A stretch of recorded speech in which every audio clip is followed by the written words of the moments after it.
Hey everyone, and welcome to another episode of Authors and Agents with Rose Quinn. Today I have author Isabel Ibanez on the podcast with me today. She is the author of Woven in Moonlight and Written in Starlight, which just came out, and we talk a lot about her journey through publishing, her second novel that just came out. She tells me a little bit about her really intense revision process, and we might get a little idea of what it would be like to go to a theme park with her. So I think you guys are really going to enjoy getting to know Isabel.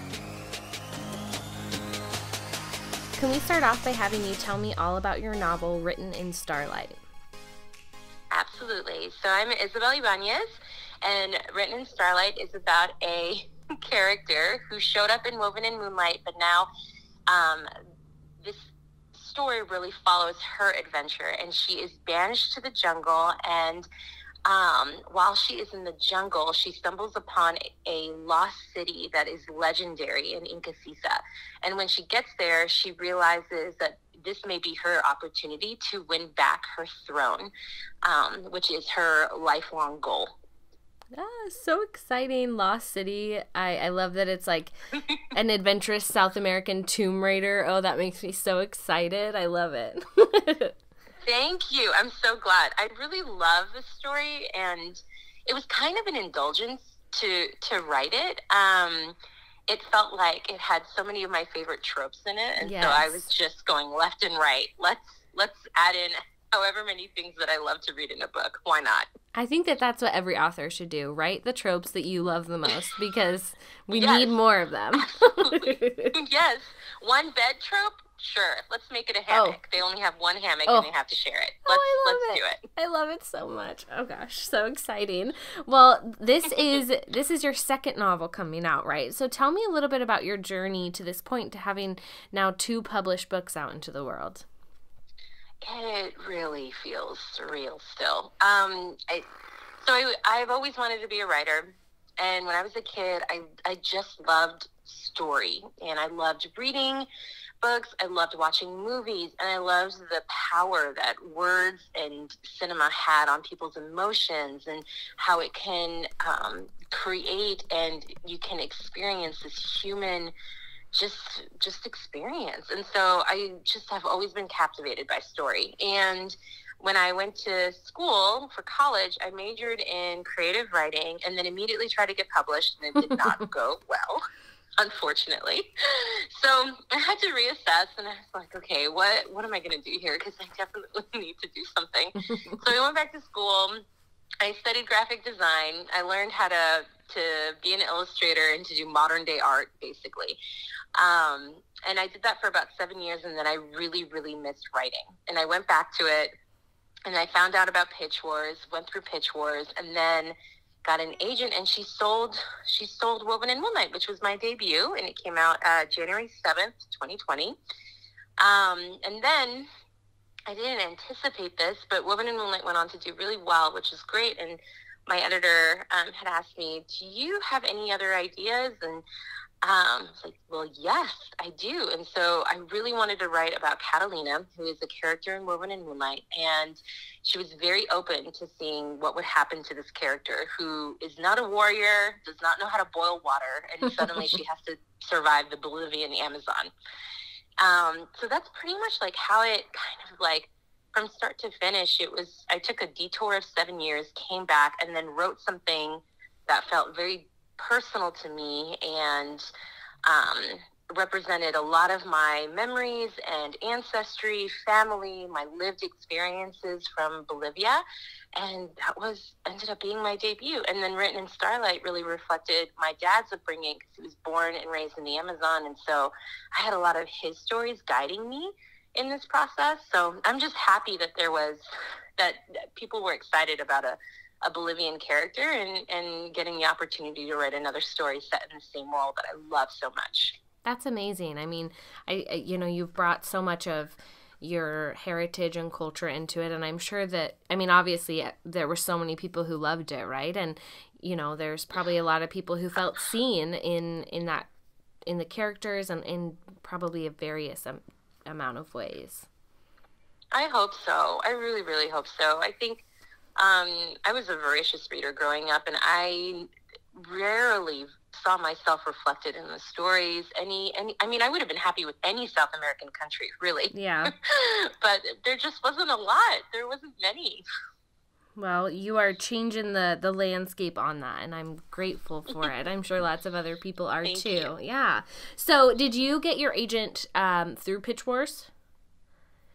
So I actually didn't. I went through Pitch Wars, and I don't know if your listeners would be familiar with it, but it's basically this wonderful mentoring program.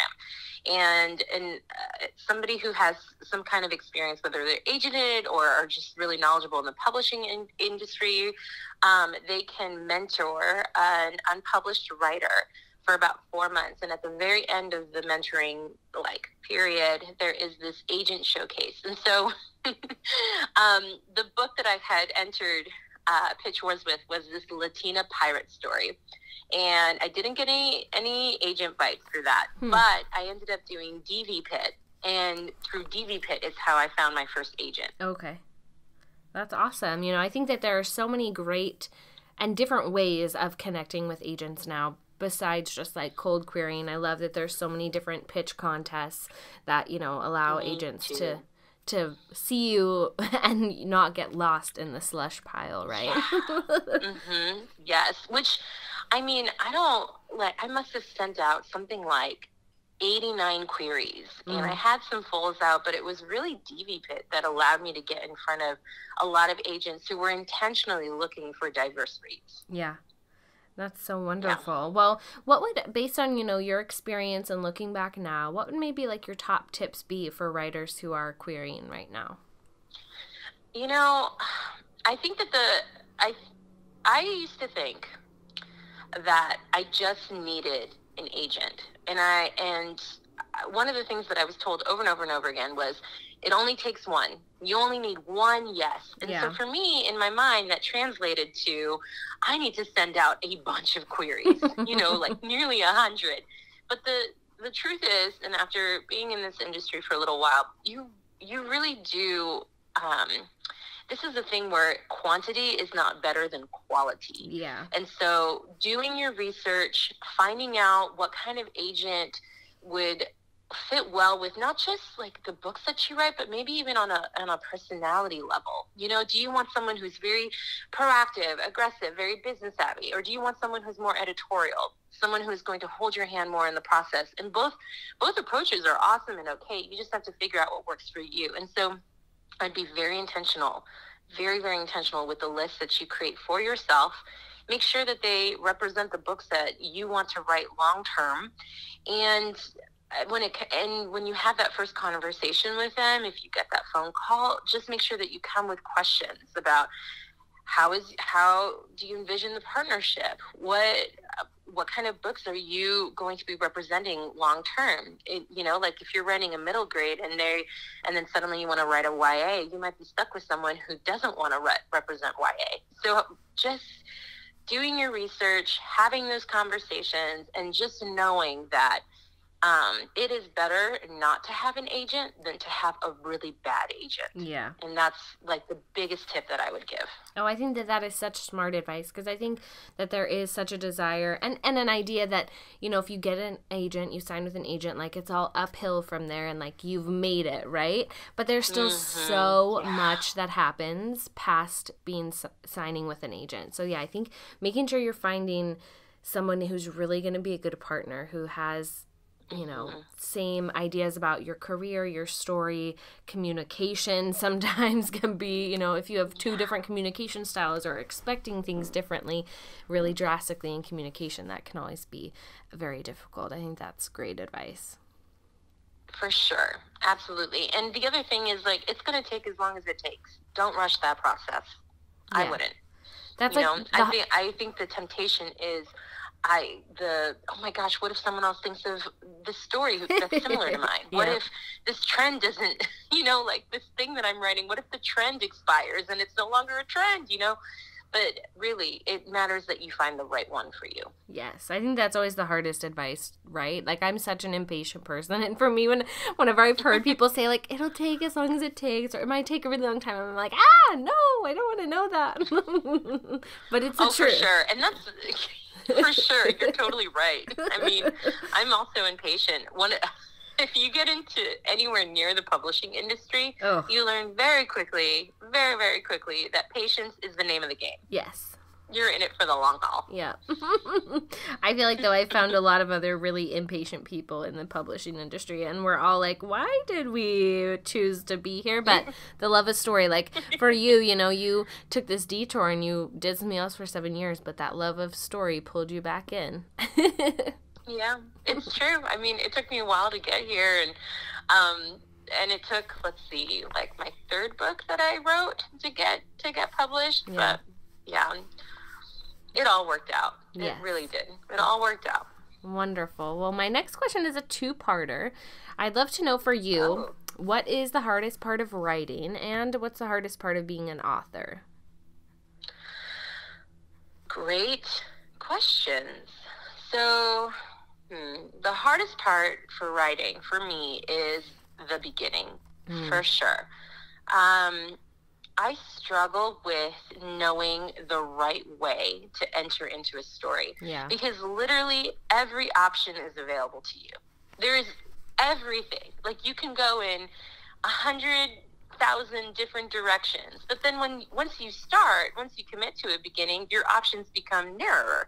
And you don't have that same, you don't have that same decision fatigue, because there are only certain things that you can do, right? Like, that makes sense for your character or their emotional arc or in your world.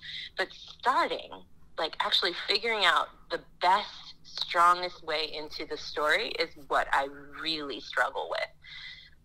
For Woven in Moonlight, I think I rewrote that beginning, the first 3 chapters, maybe 20 times. Oof. Seriously. Like, it was brutal. But then once I got going, I knew what I was doing. And I understood the story, and I understood her emotional arc. But it was just, that beginning just really nearly did me in, for sure. Yeah, beginnings are hard. I always have a hard time, too, figuring out the right place to start into a world. Which, you know, it's such an important part of the story. You want to, you know, not confuse people. You want it to be exciting enough, but not too, you know, but not too exciting, because then people will get confused. It's always like a mind bender for me. It is. It's such an interesting thing. And plus, there is some kind of decision fatigue that happens with it too, because I often feel, I really love this idea. And then that fear that comes in, oh, wait, am I doing this idea justice? Is the choices that I'm making, is it upholding the strength of this idea, or am I cheapening it somehow? That gets me every time. Yeah, that is always a hard one. Ooh, I'm with you on that. And then for your second question, what's hard about being an author? You know, sometimes the answer to that question kind of varies, and it really depends on the week. Or the season, I should say. So Written in Starlight just came out, and I will tell you that the hardest part of being an author is like what comes after. Okay, so like, you've written this book, you've promoted this book, your pre-order campaign, everything, and then just having to let it go, and it goes where it goes, or it doesn't, you know?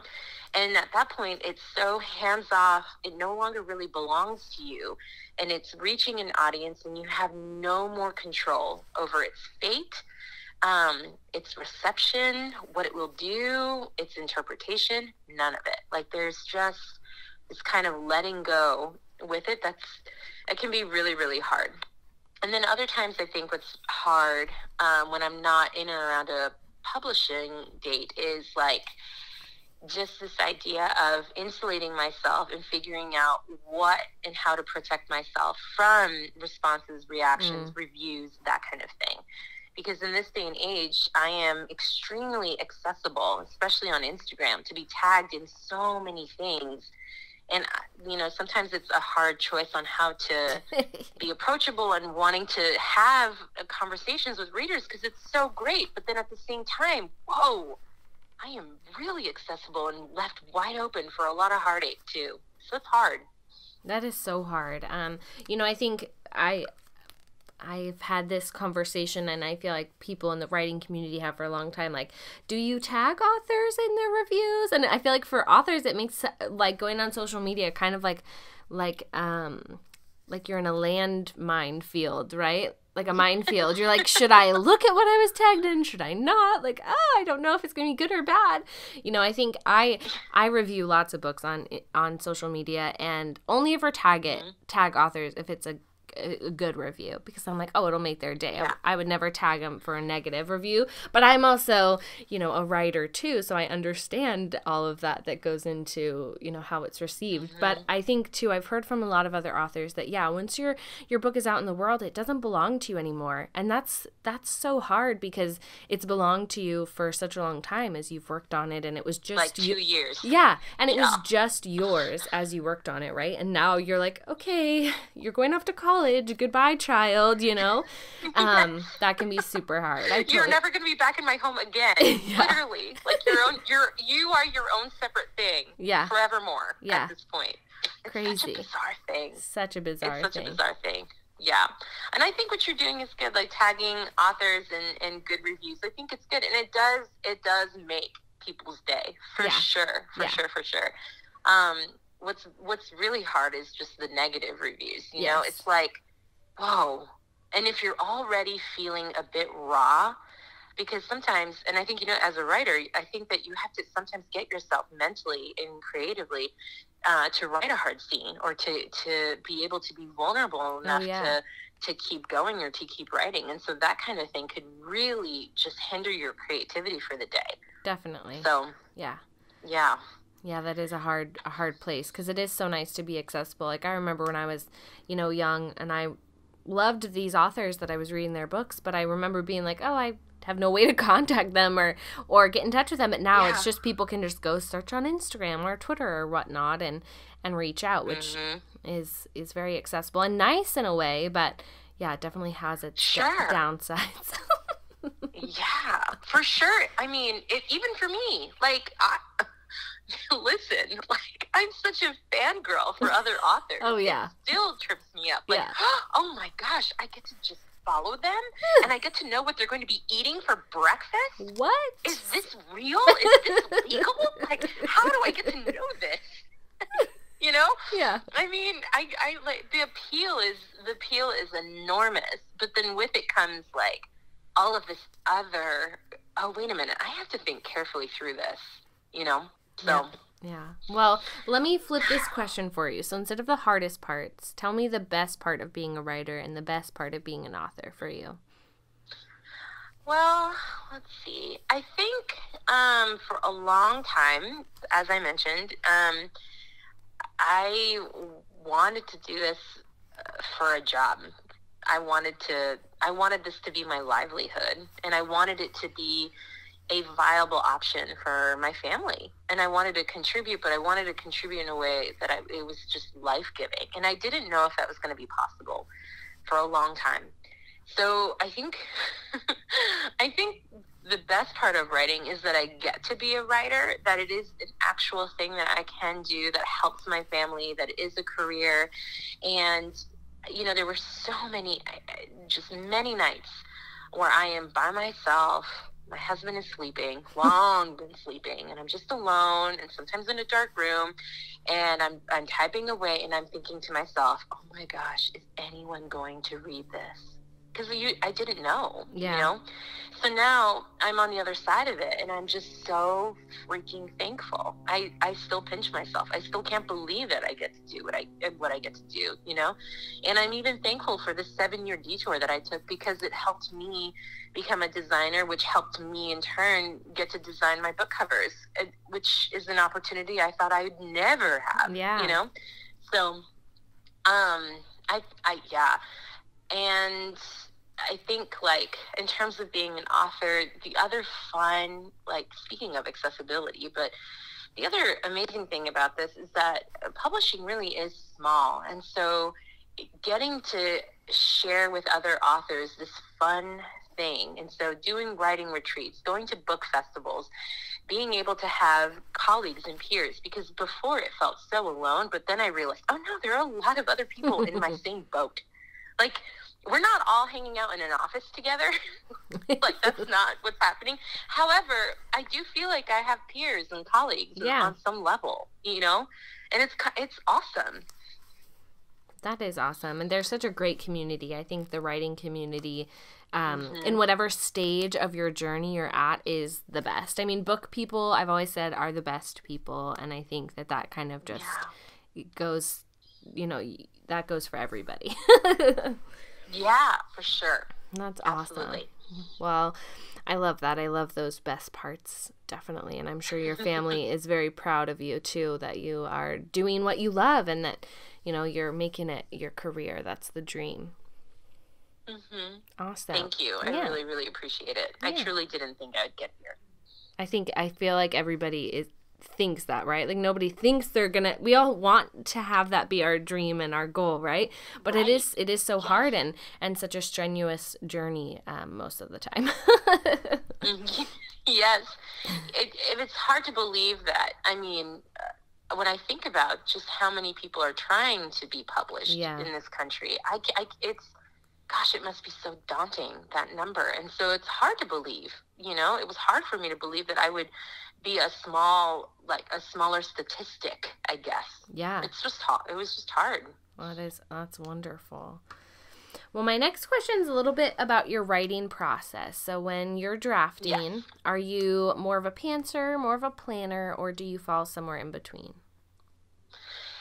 I tend to fall somewhere in between, but I will say the caveat here is that it truly depends on the book.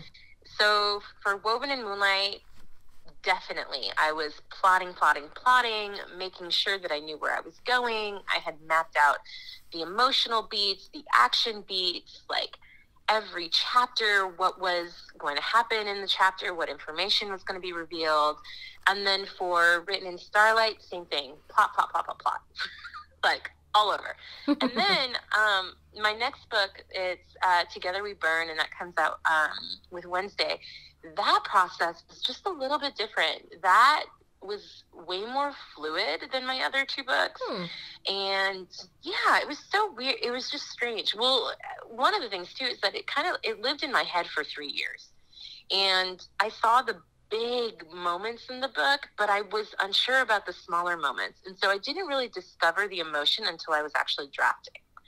And like, I had fun with that book and I loved drafting it. And I tried to resist, like I wanted to plot out, but every time that I tried to plot out and try to go where my notes said to go, it's like the characters resisted. They were just not about it. Not about it. So that was Together We Burn. And then I'm like working and drafting this adult romance that hasn't sold. So this is just, you know, because I love adult romance. And so I wanted to try it. And here I am trying it. Who knows what's going to happen with it? But this one I tried to plot as well. And it's also not going well. So interesting. I'm just kind of feeling it out. Yeah. I love this question because I feel like some people are really hardcore either way, right?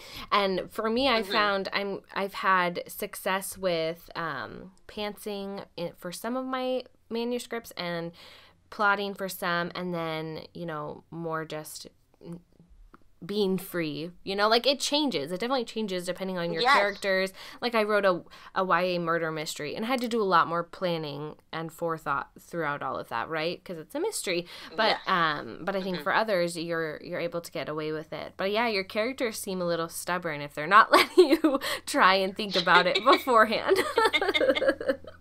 I mean, it was just so bizarre. Like, and it has been bizarre. But I will say the whole thing has taught me just be really fluid. Hold everything loosely and go where the wind takes you. It's okay. And if it doesn't go well, I always can go back to my notes. Not a big deal. So, and I think, too, if it doesn't go well... Every book is different. Yeah, every book is different. And I found, too, when I've pantsed, sometimes you have to go off in a weird direction, too, to find out that doesn't work. Like, you wouldn't know any other way. So sometimes, I mean, that's like so probably disheartening to hear, like, oh, I have to delete all these chapters. But sometimes you just have to do that. It's part of the process of figuring things out. Oh, for sure. And, you know, learning too that even if you have to delete those chapters, it doesn't mean that they're not useful for another story. Definitely. Some kind of nugget, a line of dialogue, something, not everything is dead. Yeah. And it doesn't have to stay dead. I've heard other authors say that they keep all their, like deleted scenes or, paragraphs or whatever. And I do that too. I like to keep them because I have found for some of my stories that I'll go back and be like, oh yeah, I really loved this line or this moment. And you can kind of, pick and choose at that point too, which is nice. Yeah, it's so true. And I do keep everything as well. I do. Yeah, I think that's a good, because then it doesn't feel so much like it's going to waste. Yes. Well, awesome. Well, that's good. So about your writing process as you're drafting, tell me a little bit what revisions look like for you. Now, of course, you have, your agent. So intense. Yeah, you have your agent, you have your editor. But what are things you do to make sure like your book is where you want it to be before you send it off to them? Okay, so I have kind of an intense revision process, but I will say I really don't love drafting. And I don't think that I am a strong writer at that stage at all. To me, I am just putting words down on paper, not quite literally because, we all use screens at this point, but whatever. But I am just trying to get the words out because I know that I cannot make anything prettier. I cannot make anything stronger if there are no words to work with. And so I am literally just getting the story down. And sometimes when I am doing that, I am still cognizant and I am trying to write as clean as possible, meaning like I instinctively don't use filtering and I don't use passive voice. And there's just something and I try not to have word echoes. And so there are some things to make it easier for my revision process. So, but it's definitely not polished. The emotion is clunky, and I'm still discovering who the characters are, and so some of the dialogue may not even fit anymore, but it's down. I don't care. Then, when I'm doing the revision process, I always follow these steps, I guess. I read the book, and I make a mega list. And this list has big edits, medium edits, small edits. And my big edits are anything that is will go in and basically break the book. I am deleting scenes. I'm deleting a character. I'm adding a character. I am moving things around. I am messing with the structure of the book. Yeah. Okay. And so if anything like that falls under big edits, I make it list under there on the header big edits, and I make sure to tackle that first. And then I do medium edits. And medium edits are when the structure is sound, and I go into a particular scene, and I will tweak, for example, a character motivation or some kind of dialogue or an argument or a big whatever. But those edits, they're a little bit more bite-sized than the big edits, and it doesn't mean that I'm typically going into a whole other chapter or trying to find something. I am staying within the scene. So it's an slightly easier fix. And then the small edits are literally just that, word echoes, filtering, passive voice, too many adverbs. Oh, look, you named this river this, and then 2 chapters later, it's named something else. Right. So small edits are this person had brown eyes, and now they have blue eyes. What happened? Were you dreaming? And so I take care of all of those edits. And then once I have done that, once I have gone through my mega list and I crossed everything off, then I send it to my critique partner, one of them. And then I will incorporate their notes and do that whole thing all over again. That is pretty intense. That is quite the intense revision process. But I think, especially I've found, especially when I've more pants things, I feel like having your revision process is a little bit more intense in general, right? Mm-hmm. But it's good. I mean, yeah. I think that's so important to track everything you want to change and kind of go through it. I love when I revise, I make a list of all the things I want to change, and checking those things off, I'm like, yes, I did it. That part is done. Yeah, it feels so good. Yes, I listen, no bigger satisfaction than crossing something off a list. Oh yeah, the best. 100%.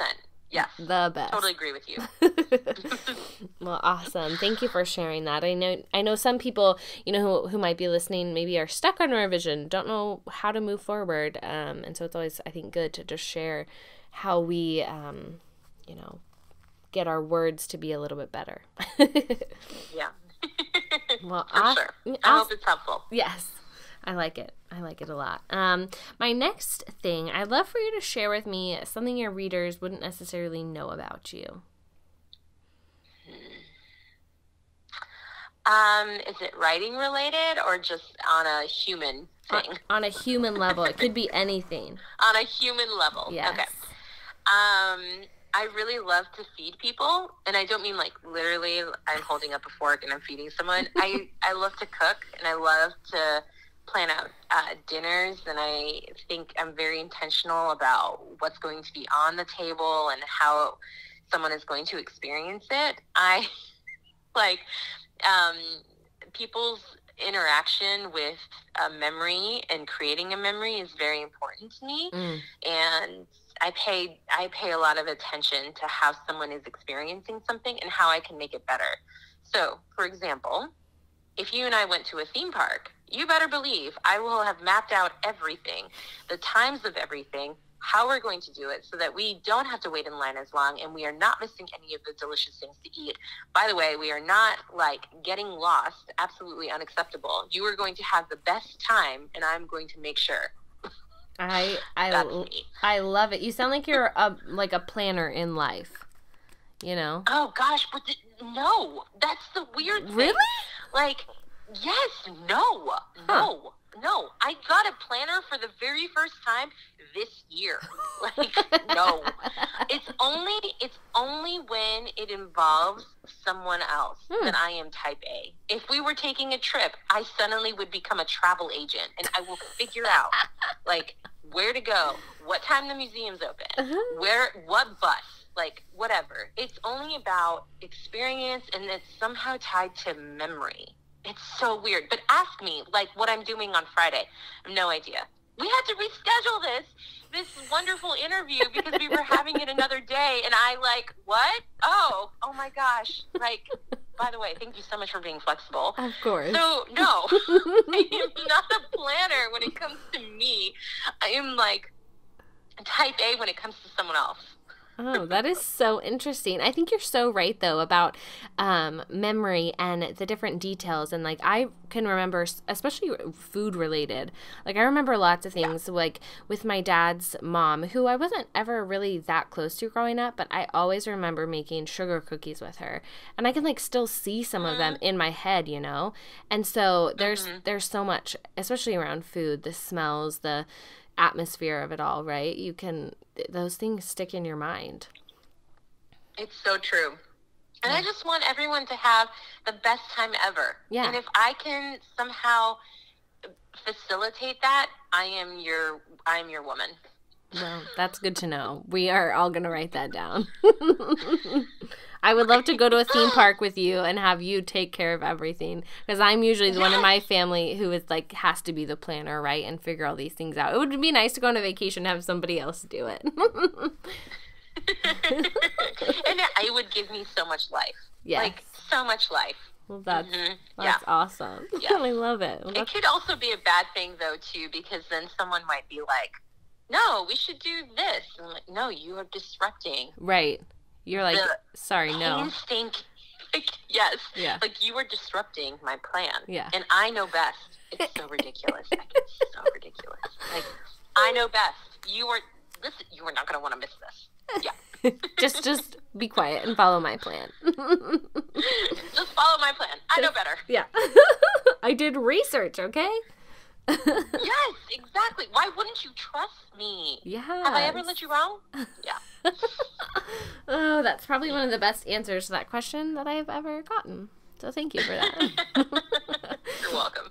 So in your first answer, you told me, that you've always had a love of storytelling and, a desire to be a writer. Do you remember, when that began, or have you just been like a book lover since you could remember? Oh gosh, I was a book lover ever since I could remember, to the point where my mother, who is very quality time, like needs to be around people, she would agonize, and she would find me just hiding in my bedroom, in my closet, because she'd be like, Isabel, you are isolating yourself way too much.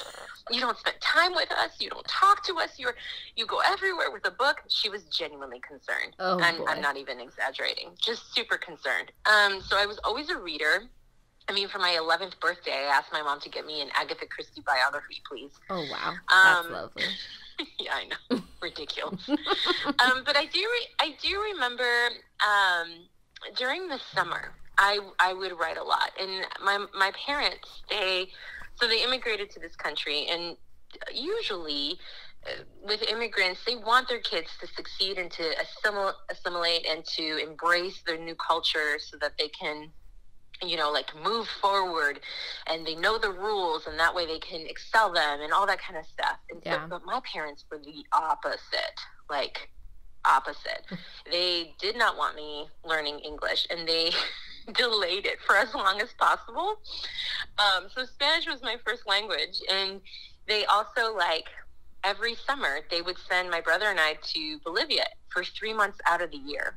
So I would live with my grandparents. I have something like 27 first cousins. And I remember at a young age having journals and sitting at the kitchen table, and my abuelito would be, you know, somewhere around kind of grumbling to himself because he's kind of a grump, and it's awesome.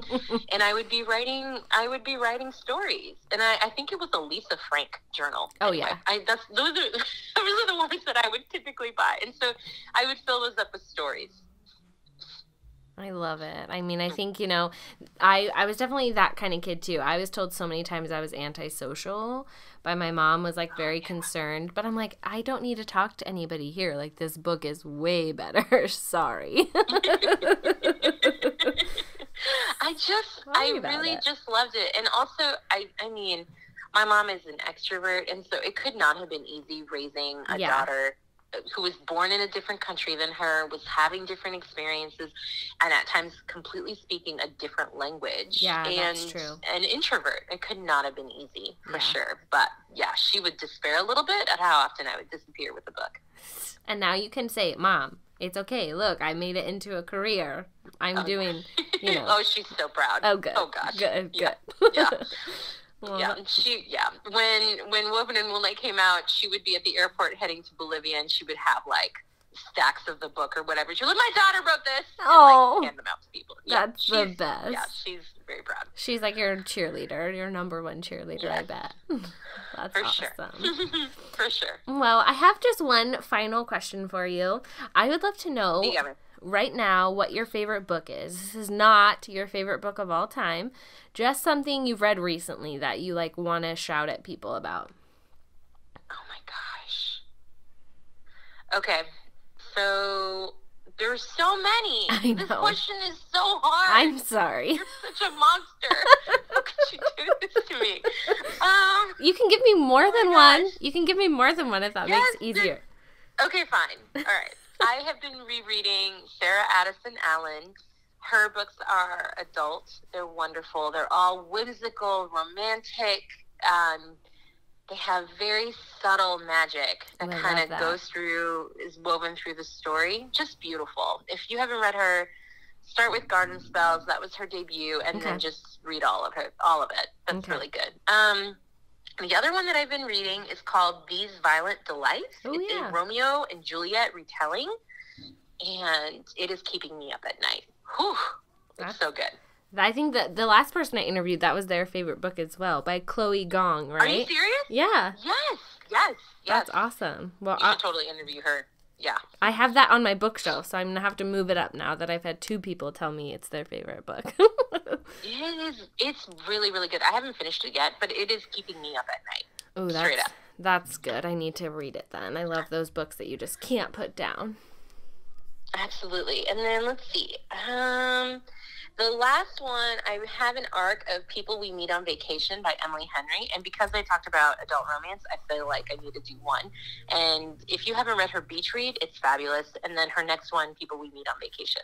So good. Wonderful. I'm going to add that to my list too. Cool. Thank you. I'm sorry that was a hard question. But it's good to I will forgive you. Thank it's fine. you. I have survived. It's just good to get more book recommendations, right? Like, we don't already have enough stacked up. We need more. Isabel, thank you so much for chatting with me today and telling me all about your sophomore novel written in starlight and letting me and my listeners get to know you a little bit better. Thank you so much. Thank you guys so much for listening to this episode. If you could please rate and review wherever you are listening, that would be amazing. Make sure you are subscribed so that you never miss an episode. And find me on Instagram and Twitter at RoseQuinny, QUINNY.